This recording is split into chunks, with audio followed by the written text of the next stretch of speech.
Eu queria que você abrisse sua Bíblia comigo no livro de Tiago. Tiago, irmãos, esse Tiago que escreve aqui é o irmão de Jesus. Esse Tiago é o Tiago que não creu em Jesus no início, né? Achava que ele estava meio desparafusado, né? Mas no fim dos tempos ele acabou crendo em Cristo, se tornou um discípulo do seu irmão Jesus, né? Do seu irmão mais velho. E ele escreve esse livro de Tiago, escrito Tiago, né? E ele escreve para todas as tribos, as 12 tribos que se encontram na dispersão. Então, é uma carta, na verdade, para as 12 tribos. E ele é muito prático. Quem quer ler um livro da Bíblia prático, leia o livro de Tiago. Porque aqui ele não fala muito de doutrina, ele fala da praticidade da palavra. E é um livro que eu gosto muito, porque eu entendo que o Evangelho é prático, né? Ele diz que a fé sem obras é morta. A fé sem obras é inoperante, né? E às vezes há uma discussão com relação a isso, porque nós somos salvos pela graça. Somos salvos pela fé, né? E não pelas obras. Mas ele diz, olha, as suas obras testificam a sua fé. E ele insiste nisso e é uma verdade bíblica. Mas aqui no livro de Tiago, ele fala algumas coisas que eu quero compartilhar. Mas antes disso, eu quero rememorar um pouquinho a palavra da semana passada. E vocês lembram que nós falamos sobre o livro de Filipenses? E na semana passada, nós aprendemos como viver feliz em toda e qualquer situação. Paulo fala lá, né? Escrevendo aos Filipenses, ele fala, eu aprendi a viver contente em toda e qualquer situação. E aí vem um questionamento, como é possível viver contente em toda e qualquer situação? Ele fala, você tem que aprender isso, né? E como é que... E ele diz assim, eu aprendi a viver humilhado e ser honrado, né? Na fartura e na fome, na abundância e na escassez, em tudo, em todas as circunstâncias eu tenho experiência. E ele aprendeu isso, e nós falamos, como que nós aprendemos a viver contentes? Quando nós entendemos que nós podemos todas as coisas em Cristo, né? Tudo posso naquele que me fortalece. Tudo coopera para o bem daqueles que amam a Deus, diz a palavra. E em segundo lugar ele fala, a minha fonte de suprimento é Deus. Eu não espero nos homens, eu espero no Senhor. Se Deus sustenta as aves, não vai sustentar você? A outra coisa é que Deus é maior que todas as situações. Não há coisas maior do que o nosso Deus. Aquele que habita em você é maior do que as circunstâncias. E Deus é Pai, né? E qual é o pai que não cuida do seu filho? Então, Deus é Pai. Então, eu aprendo que aqui não é o meu lugar, que a minha pátria não é aqui. Então, quando eu entendo essas coisas, eu começo a aprender a viver feliz em toda e qualquer situação. Mas no livro de Tiago, capítulo 1, no verso 2, ele diz assim, meus irmãos, escrevendo aqui, as 12 tribos e a nós que estamos aqui ouvindo a palavra, ele está dizendo assim, meus irmãos, tende por motivo de toda alegria, de novo, o passardes por várias provações, sabendo que a provação da vossa fé, uma vez confirmada, produz perseverança. Ora, a perseverança deve ter ação completa, para que sejais perfeitos e íntegros, em nada deficientes. Vamos orar. Obrigado, Pai, pela Tua palavra, pela leitura da Tua palavra. Obrigado por esse louvor tão maravilhoso que tivemos agora. Obrigado por essa equipe de louvor que veio aqui para Te servir. Que o Senhor os abençoe, multiplique, guarde, proteja em nome de Jesus. E eu quero que você ore comigo dizendo assim, Senhor Jesus, fale ao meu coração através da Tua palavra. Eu quero ouvir com os meus ouvidos, entender com o meu coração e colocar em práticas com os meus membros, em nome de Jesus. Amém e amém. Então ele diz, meus irmãos, tende por motivo de toda alegria o passardes por várias provações. Eu pergunto para você, como é que você e eu ficamos quando passamos por provações? O que são as provações, né? O que são as provações? São momentos de teste que Deus proporciona na nossa vida. E as provações, elas têm um objetivo, elas têm um propósito. Nunca Deus permite que sejamos provados ou manda uma provação sem um propósito. Deus não tenta ninguém, mas Ele nos prova. A tentação vem do diabo e a tentação vem para nos derrubar. mas a provação vem para nos edificar. Por isso que ele está escrevendo, motivo de toda alegria. Quando ele fala de toda alegria, ele fala assim: fique feliz, fique contente, porque você está sendo provado, porque por trás dessa provação existe um propósito. Então, o tema dessa mensagem nesse dia é perseverando em tempos de instabilidade. Nós estamos vivendo um tempo de estabilidade. A economia, ela está, não sabemos o que vai acontecer, né? Os empregos estão aí, alguns já perderam emprego, outros não sabem o que vai acontecer se permanecer a economia dessa forma. Os shoppings estão fechados, alguma coisa começou a abrir, mas há um problema na economia, há um problema na saúde. E problema principal é que cada um fala uma coisa. Uns dizem, coloca a máscara, outros falam, tira a máscara. Aí você não sabe, você põe a máscara, você tira a máscara, né? Porque tira a máscara para poder a gente ganhar resistência. Coloque a máscara porque o sistema de saúde é limitado. Então, você não sabe muito bem o que fazer, né? As pessoas passam de costa para você hoje, né? Elas não querem nem olhar para você, porque se olhar, quem sabe o vírus atravessa alguma coisa e chega até elas. Então, há um problema de saúde, né? Há um problema político terrível que está acontecendo. Se não bastasse o problema que estamos atravessando, agora há um problema terrível na política brasileira, né? E nós temos que orar por isso em nome de Jesus. E ainda para agravar, Satanás quer trazer problema dentro da própria igreja, dividindo irmãos contra irmãos. E esse é o pior dos mundos, porque a nossa força está na unidade. Então, que possamos estar atentos ao que está acontecendo. Há uma provação aí. Eu e você estamos atravessando por elas. Então, provação é um teste de ter.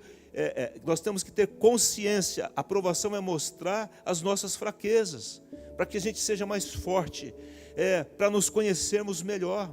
Ela vai testar a nossa fé, as nossas emoções. Quantos estão atravessando esse momento e a sua emoção está sendo testada? Quantas pessoas estão sozinhas? Não pode sair de casa. Você vê um idoso na rua, aí todo mundo cai em cima do idoso, coitado do idoso, né? E é verdade, tem que ficar em casa mesmo, tem que se cuidar.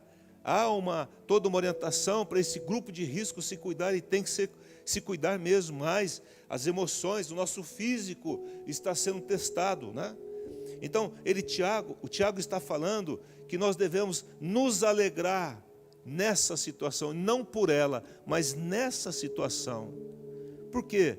Porque essa não é uma alegria emocional que ele está falando. Deixa eu fazer você entender que quando ele fala tem de motivo de toda alegria, não é a alegria que você tem quando você assiste um filme engraçado ou que você vê alguma coisa engraçada, não é isso. Ele fala de uma alegria que não parte da emoção, é uma alegria produzida pelo Espírito Santo em nós. Ele fala de uma alegria, de um entendimento, por uma compreensão de que eu estou atravessando um momento de provação, e isso vai redundar em algo maior na minha vida.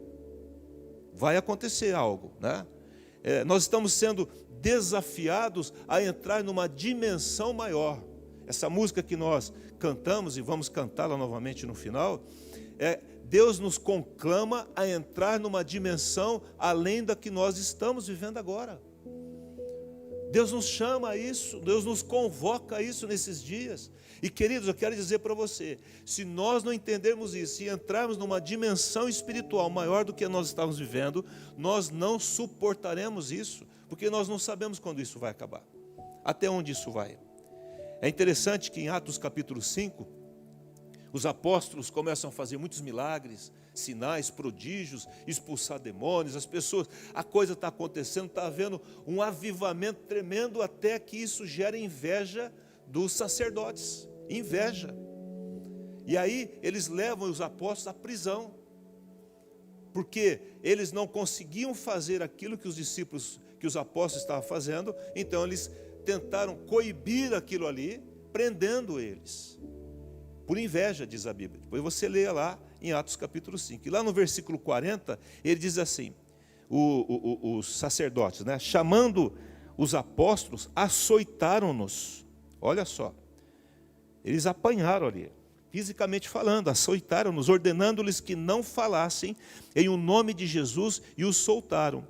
E eles se retiraram do Sinédrio, que era a igreja da época, regozijando-se por terem sido considerados dignos de sofrer afrontas por este nome. Eles disseram para eles, falaram assim, olha, importa obedecer a Deus do que os homens, nós não vamos parar de falar.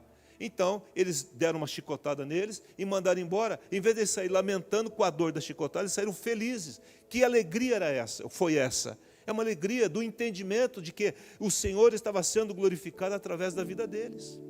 Do entendimento de que eles estavam crescendo através das provações que eles estavam atravessando.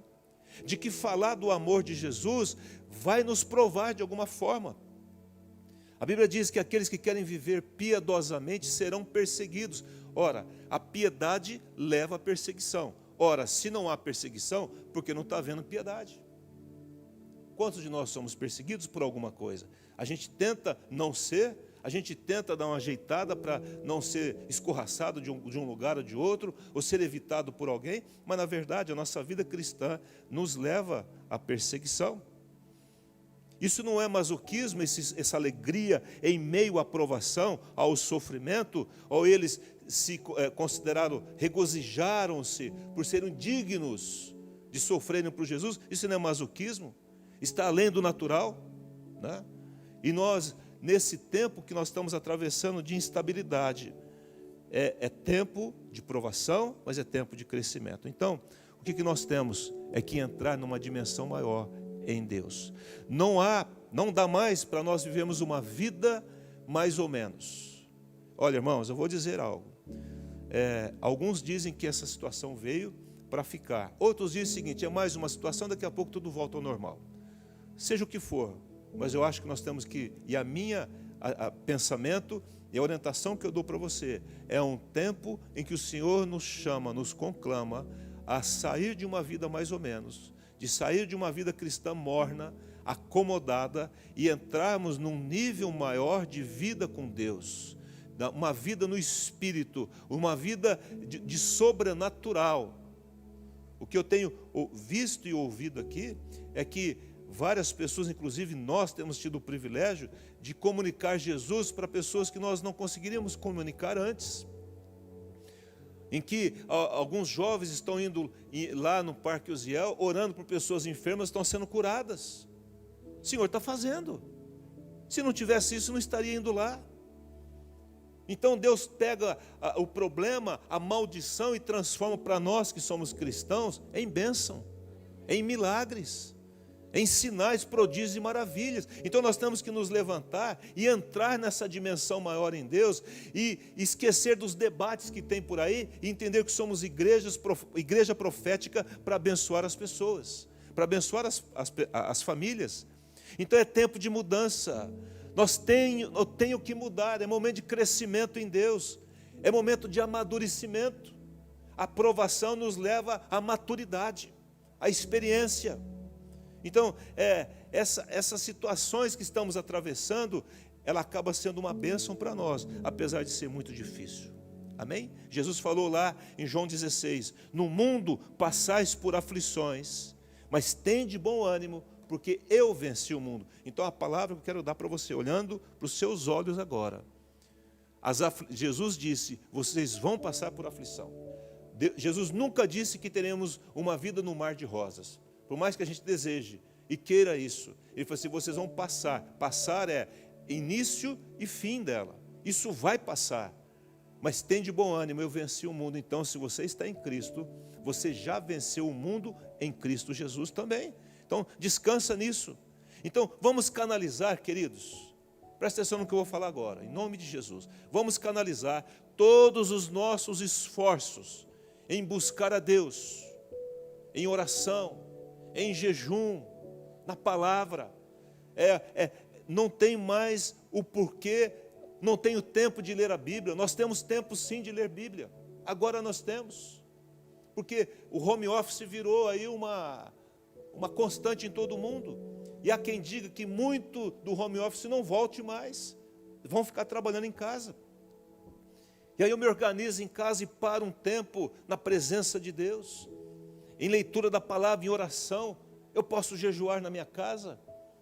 E jejuar pelo quê? Pela igreja de Jesus. Jejuar pelo quê? Pelo nosso país, para que haja paz, para que haja entendimento, para que haja justiça, para que haja o poder de Deus sendo liberado sobre o seu povo, para que haja sinais, prodígios e maravilhas, para que haja salvação, curas, sinais, maravilhas no nosso meio, em nome de Jesus.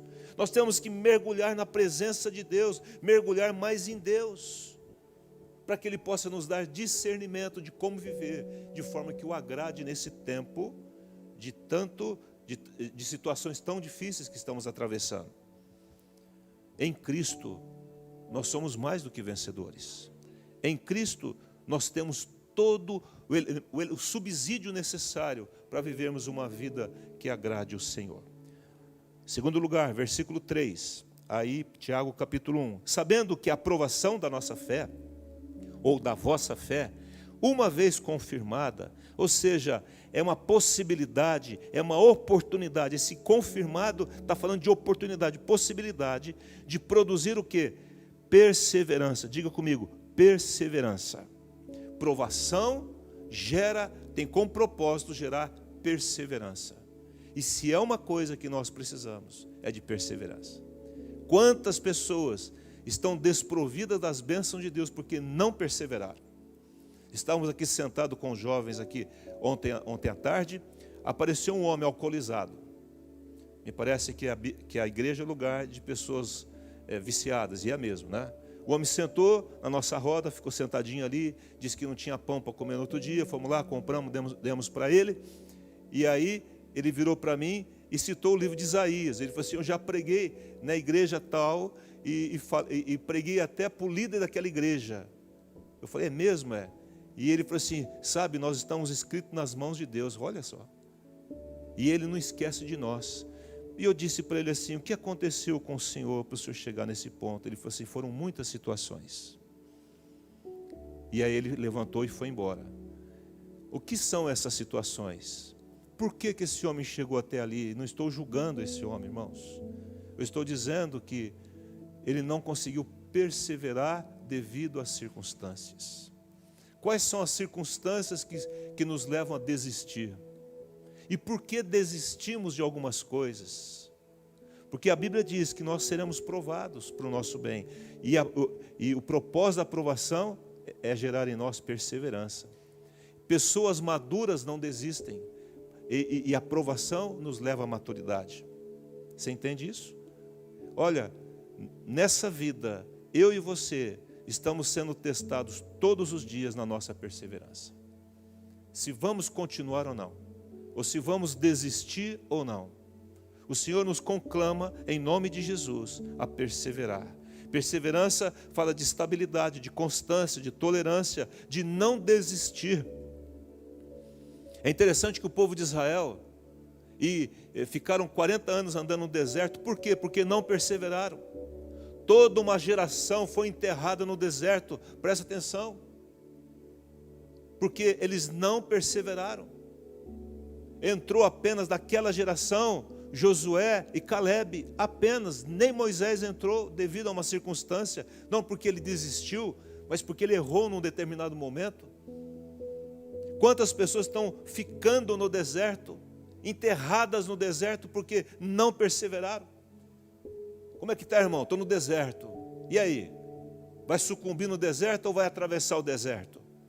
Porque Jesus fala: ainda que eu ande pelo vale da sombra da morte, não temerei mal algum, porque tu estás comigo. A tua vara, a tua autoridade, o teu cajado, a tua proteção, eles me consolam. O Senhor é comigo no vale. Então nós somos provados. E eles ficaram lá no deserto por causa da falta de perseverança. Hebreus capítulo 10, no verso 35 e 36 diz assim: não abandoneis, portanto, a vossa confiança. Ela tem grande galardão. A fé, a confiança tem grande presente de Deus, galardão. Com efeito, tendes necessidade de perseverança, para que, havendo feito a vontade de Deus, alcanceis a promessa. Ele está falando: está faltando para vocês perseverança para que a promessa possa se cumprir em vocês. Por que as pessoas não perseveram? Porque elas estão olhando demais o momento que elas estão atravessando. Elas não conseguem enxergar o futuro. Elas não conseguem enxergar que há um propósito para aquele momento de dificuldade. Quantas pessoas abandonaram a igreja, abandonaram o Senhor, não leem mais a Bíblia, tudo porque a vontade deles não foi feita, porque ninguém me reconheceu, porque ninguém me deu oportunidade, porque eu moro nessa casinha aqui e está todo mundo prosperando, eu não tenho uma casa melhor, um carro melhor, ou nem tenho carro, porque a minha família é isso. E começa a olhar os ventos que estão ao redor e não olham para o propósito final de Deus. Na perseverança que ganhareis as vossas almas, diz a palavra. Não há nós irmos com Jesus naquele dia se não perseverarmos. A falta de perseverança nos priva do melhor de Deus. Deus tem coisas lindas, maravilhosas para você que está me ouvindo agora e para mim. Mas depende da gente não desistir e continuar. Os ventos são contrários hoje, mas eu vou desistir. Ou eu vou perseverar. Eu vou continuar fazendo o que está ao meu alcance. Eu vou disponibilizar aquilo que o Senhor tem me dado para abençoar pessoas. Quantas pessoas vieram aqui trazer mantimentos? Montamos aqui 40 cestas básicas para abençoar pessoas, para socorrer pessoas. Já distribuímos mais de 200 cestas só nesse tempo, só nesse mês passado até agora. Mas o Senhor tem algo para fazer na sua vida. Não desista em nome de Jesus. Não volte atrás. Persevere e vai até o fim. Eu escrevi aqui, eu posso ter alegria em meio às provações, somente quando entendo que elas estão produzindo em mim perseverança. Deus nunca irá permitir que passemos por situações difíceis sem que Ele tenha um propósito maior. Então, quando você estiver passando pela provação, pensa assim, Deus tem algo melhor para mim. E eu quero dizer algo para você, quanto pior a provação, maior é a bênção. Em nome de Jesus, estou falando, só que a gente não consegue pensar, então nós temos que ajudar uns aos outros, aliviar um ao outro no momento da provação, mas dizer uma palavra, cara, não desista, não abra mão disso, não vale a pena. Não olhe só o momento, olhe o futuro, persevere em nome de Jesus. Terceiro e último lugar, no verso 4, ele diz assim, ora, a perseverança deve ter ação completa, total. Ah, meu Deus, olha só o que é isso. Para que sejais 3 coisas. Diga comigo assim, perfeitos, íntegros e em nada deficientes. Preste atenção. A provação me leva a perseverar. E quando eu persevero, o Senhor está me aperfeiçoando, está gerando em mim integridade e está tirando todas as minhas deficiências. Deus está eliminando de mim aquilo que me atrapalha e que atrapalha o meu relacionamento com Ele. Mas vamos entender isso melhor. A palavra de Deus está dizendo, a palavra perfeito aqui, para que sejais perfeitos, a palavra no original é maduros, experientes, tranquilos. As provações, as dificuldades produzem em nós maturidade. Perfeição não é inerrância, perfeição é maturidade. A gente vai vivendo e a gente vai aprendendo a não reagir às situações. O Senhor me ensina até hoje. Quando uma coisa, eu não concordo com alguma coisa, uma coisa está contrária àquela situação, eu aprendi nesses meus 60 anos de idade, não reaja à situação, espere um pouco. Vai orar, vai pensar. Pense, ore, procure conselho de gente espiritual, e aí você faz o que tem que ser feito. E às vezes, não é para fazer nada. É para entregar e descansar. Deixa. Amém? Não. Deixa que Deus faz. E às vezes nós temos que fazer, mas o que fazer? Né? A outra coisa que a perseverança promove em nós, perfeitos e íntegros. Integridade fala de totalidade, de eu ser completo. Né? 1 Tessalonicenses 5, 23 diz assim, o mesmo Deus vos santifique em tudo. O que é esse tudo? Né? É essa integridade total e completa. Vos santifique em tudo, no vosso espírito, alma e corpo. Que sejam conservados íntegros e irrepreensíveis na vinda do nosso Senhor Jesus Cristo. Ele está dizendo que o meu espírito, ele começa pelo espírito, porque é aquele elemento que Deus colocou em mim, que comunica com Ele. Meu espírito, a minha alma, as minhas emoções e o meu corpo sejam conservados íntegros. Então, a perseverança produz em mim integridade, unidade, uma só coisa. Produz em mim o caráter de Cristo. Integridade fala daquilo que não é falso, que é verdadeiro. Que aquilo que eu penso, aquilo que eu falo, aquilo que eu faço, há uma harmonia entre elas, não há falsidade nisso. O que eu falo é o que eu sou. Eu não ajo com segundas intenções. A integridade fala de um vaso, que antigamente eles queimavam os vasos no fogo, né, nos fornos, e aí às vezes o vaso ele era trincado. E eles queriam vender o vaso, mas estava trincado. O que eles passavam? Cera. Porque integridade fala de sinceridade. E sinceridade fala de não ter cera. Então eles passavam a cera naquele trinco, colocavam para vender. E às vezes o sol batia na hora da venda, lá para fora da loja. Aquela cera começava a derreter e mostrava aquela fissura naquele vaso.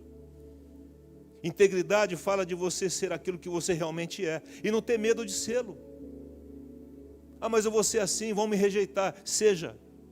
Não estou falando de falta de educação, não estou falando de desrespeito, desonra. Nada disso. Eu estou falando de você ser aquilo que o Senhor fez com que você seja. O Senhor te fez assim. Amém, não? Fala de ser fiel. Alguém que se pode confiar, que é constante na fé, que não há falsidade nos compromissos. E aí ele termina: e que vocês sejam perfeitos, íntegros, em nada deficientes, incompletos. Onde, nas situações em que o Senhor nos leva a reparar aquilo que precisa ser mudado em nós. O que precisa ser mudado em você e em mim? Então o Senhor vai mandar provação, para que eu identifique essa minha falha. Eu vou perseverar, não vou desistir. E aí a minha deficiência será sanada naquele momento. Irmãos, nós só conhecemos uma pessoa. Vou falar de novo. Nós só conhecemos uma pessoa. Ou nós só nos conhecemos quando nós passamos por provações. Aí nós mostramos quem nós somos. E isso não é ruim, não. Porque quando eu identifico aquilo que eu sou e não fico defendendo as minhas falhas, eu encaro elas como erradas, o Senhor começa a mudar e tira as minhas deficiências, me leva à perfeição, à maturidade, me leva à integridade. E o meu espírito, alma e corpo é um só, não há divisão entre essas coisas. As provações mostram quem somos, as provações mostram quem Deus é para mim. Quem Deus é para você? Nas provações nós sabemos. Porque tem gente que na provação fala: mas que Deus é esse? Então aí está mostrando que Deus é um empregado, que Ele é obrigado a fazer a tua vontade.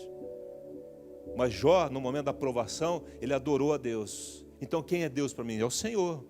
Ele não é obrigado a fazer a minha vontade. Deus deu, Deus tirou. Louvado seja o nome do Senhor. Doeu porque perdeu tudo. Tocou na família, tocou nos bens, tocou na saúde. E hoje nós estamos atravessando algo dessa forma, porque está tocando a nossa família, está tocando a nossa saúde, está tocando os bens. O que nós vamos fazer? Adorar o Senhor. E aí eu sei quem Deus é. Deus é digno de ser adorado em todas as situações. A provação mostra quem são os nossos verdadeiros amigos. Porque Jó acabou ficando sozinho. E os 3 que foram lá, foram para acusá-lo. Quem são os verdadeiros amigos? São aqueles que ficam com você na provação. Irmãos, eu recebi isso de um irmão, muito querido meu, né? Talvez ele vai estar assistindo ou vai assistir esse culto ainda. Mas ele mandou: olha, na provação, as provações mostram quem nós somos, quem é Deus para nós e quem são os nossos verdadeiros amigos. Tremendo isso. É interessante que uma árvore, eu quero encerrar por aqui, uma árvore, ela ganha força se ela passar pelos ventos. Se você pegar uma árvore e criá-la dentro de um laboratório, ela vai desmontar. Ela não vai se sustentar. Então, quando você coloca uma árvore no campo e os ventos vêm, ela vira para lá e para cá, ela está ganhando o que? Força, ela está ganhando robustez. E aí você vê que aquela árvore, ela suportou aquele momento de dificuldade. Mas por que ela ficou forte? Por causa dos ventos. Por que Deus manda os ventos sobre a sua vida e a provação? Para que você seja mais forte. Que a sua fé cresça, para que você ganhe maturidade, para que você ganhe integridade, para que as suas deficiências sejam reparadas. Mas uma árvore também, ela se sustenta quando tem outras árvores ao seu redor. Nós precisamos dos outros. É interessante quando você vai nos estados com mais pecuária, eles arrancam as matas e deixam algumas árvores, para que os animais fiquem embaixo. E essas árvores, normalmente caem com o tempo. Por quê? Porque elas estão sozinhas. Porque não há árvores ao seu redor para ajudá-la a suportar as intempéries. E elas caem, elas apodrecem muitas vezes. E nós precisamos uns dos outros nesses dias, em que o inimigo quer nos separar. Mas em Cristo nós somos um. Eu preciso de você e você precisa de mim.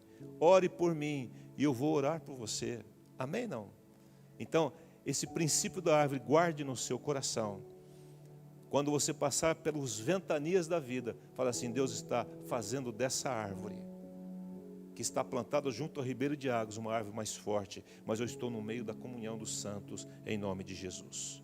Não há crescimento sem sofrimento. Diga para mim assim, diga aí na sua casa: não há crescimento sem sofrimento.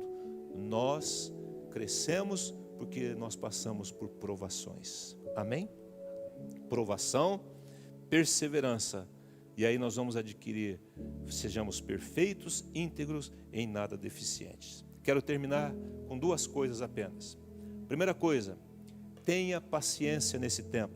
Se você for em Tiago capítulo 5, diz assim, versículo 7, ele diz assim: tende, pois, irmãos, sede, pois, irmãos, pacientes até a vinda do Senhor. Eis que o lavrador aguarda com paciência o precioso fruto da terra, até receber as primeiras e as últimas chuvas. Versículo 8, sede vós também pacientes, e fortalecei o vosso coração. Olha aí, pois a vinda do Senhor está próxima. Aí diga comigo: o Senhor está chegando, a vinda do Senhor é próxima. No verso de número 10, irmãos, tomai por modelo o sofrimento e na paciência dos profetas, os quais falaram em nome do Senhor. Eis, versículo 11, eis que temos por felizes os que perseveraram. Percebe aí? Provação, perseverança. Perseveraram firmes.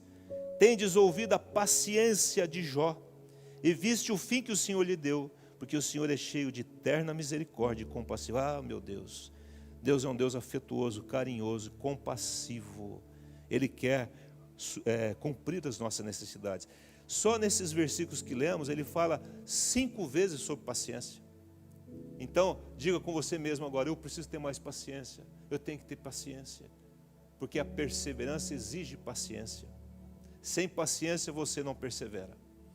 Então ele fala: olha, o lavrador aguarda com paciência o precioso fruto. O pior momento do lavrador é o momento da semeadura. Sabe por quê? Na semeadura ele não vê nada.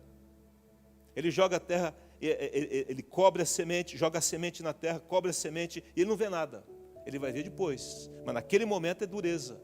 Mas ele fala: tem que ter paciência para ver germinar. Então, semeie uma boa semente hoje. Estou dizendo para você, semeie coisas boas num tempo ruim. Você vai colher coisas boas em nome de Jesus. E ele fala assim: olha, temos por modelo a paciência dos profetas. Os profetas, eles eram felizes porque eles perseveraram firmes. Lembra da paciência de Jó e o fim que ele teve? Deus deu muitas vezes mais do que ele tinha, deu o dobro do que tinha, porque ele perseverou e foi até o fim. Então tenha paciência. Segunda última coisa, no verso aqui, capítulo 5, verso 8, ele diz assim: irmãos, Não vos queixeis, versículo 9, 5:9, não vos queixeis uns dos outros, para não ser julgados. Eis que o juiz está à porta. Nesse tempo de dificuldade, cuidado para não ficar queixando, murmurando uns contra os outros, falando mal um do outro, rotulando as pessoas. É hora de nós olharmos para o alto, é hora de termos paciência, é hora de crescermos em Deus, é hora de mergulharmos mais na presença de Deus, é hora de buscarmos mais a Deus. E Deus vai fazer algo maravilhoso na sua e na minha vida. Amém? Quero convidar o pessoal do louvor para vir aqui. Enquanto você pense nisso, pense nesse capítulo 5 de Tiago. Em nome de Jesus. É hora de ter paciência e é hora de não queixar uns dos outros. Sabe por quê? Quem julga é o Senhor. Deus não deu para nós a possibilidade de julgarmos. Nós podemos examinar as coisas, mas o julgamento final pertence a Deus. O veredito final pertence ao Senhor. Amém? Eu quero que você, nesse momento, incline o seu coração diante de Deus. Pai, em nome de Jesus, nesse dia, neste culto, nós te pedimos que uma graça especial do céu inunde cada casa, cada pessoa. Muito obrigado, Senhor, pela Tua palavra. E a Tua palavra não volta vazia, Senhor. Em nome de Jesus.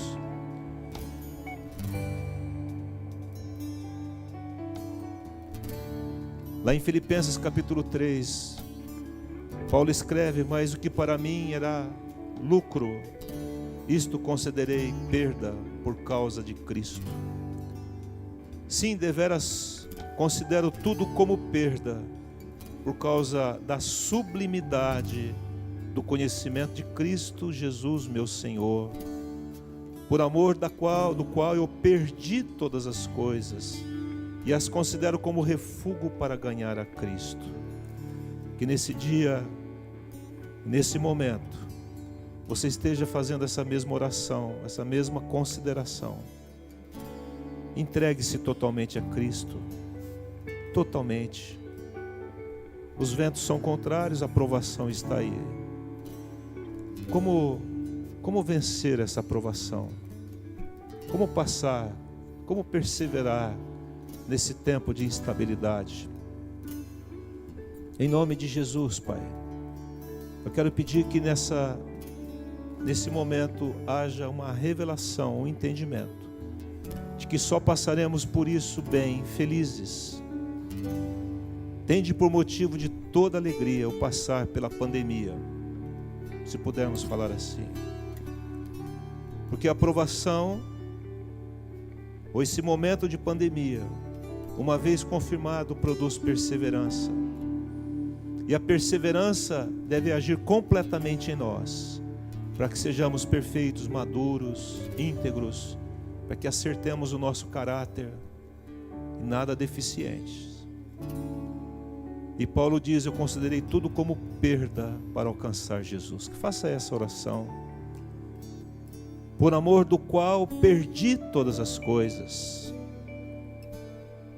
Ele fala assim: bem que eu poderia confiar em mim mesmo. Circuncidado ao 8º dia, da linhagem de Israel, da tribo de Benjamim, hebreu de hebreus, filho de hebreus, fariseu, e era cumpridor da lei de uma forma total e completa. Diz que era irrepreensível no cumprimento da lei. É hora de você considerar tudo como perda para ganhar a Cristo. Não há como ter mais de Jesus se nós não abrirmos mão de outras coisas. É desprendimento total. Se desprenda deste mundo. Ele vai passar. Aqui não é a nossa morada eterna, isso é passageiro. Eu continuo dizendo, só vamos passar bem esse tempo se tivermos uma vida com Deus. O que te prende nesse mundo? É dinheiro? Jesus disse para aquele jovem rico: Vende tudo, dá para os pobres e terás um tesouro no céu. É família. Jesus disse, aquele que renuncia tudo quanto tem, e ele fala, pai, mãe, mulher, filhos, irmãos, e sua própria vida, não pode ser meu discípulo, não é digno do reino. É hora de desprender tudo, querido. Entrega tudo nas mãos de Deus. Ele disse que para entrar no céu é uma porta estreita e um caminho apertado. Isso significa renúncia mesmo. Entregue tudo nas mãos de Deus. Estamos sendo provados, mas estamos crescendo na provação. Estamos alcançando maior maturidade, integridade, e as nossas deficiências estão sendo resolvidas em nome de Jesus. Pai, eu quero declarar a unção do Senhor fluindo através da vida que está nos ouvindo, o poder do Senhor extravasando em nome de Jesus, sabendo, Pai, que aquilo que nos espera contigo é muito maior e melhor. É hora, Senhor, de nós nos desprendermos, considerar tudo como perda para ganhar, para conhecer, para ter mais da sublimidade do conhecimento de Cristo. Em nome de Jesus te abençoo, eu te abençoo. E você que está nos ouvindo, que ainda não entregou o seu coração a Cristo, eu quero te convidar nesse momento. Confesse Jesus como Senhor e Salvador. Diga a Ele, Jesus, eu quero isso para a minha vida. Eu quero isso que está escrito na Tua palavra. Tende por motivo de toda alegria o passares pela aprovação, porque a aprovação produz perseverança, e a perseverança tem uma ação completa em nós. Sabe, querido, você que está me ouvindo, eu te convido agora para fazer essa oração. Diga assim, Senhor Jesus, eu entrego a minha vida nas Tuas mãos. Eu reconheço Jesus Cristo como único Senhor, Salvador e Deus da minha vida. Entra no meu coração, Espírito Santo. Escreve, Deus, o meu nome no livro da vida. Entra na minha casa, com toda a minha família. Perdoa os meus pecados e me ajude, Senhor, a viver além, numa dimensão muito maior na Tua presença, no Espírito Santo. Em nome de Jesus. Amém e amém. Deus abençoe você.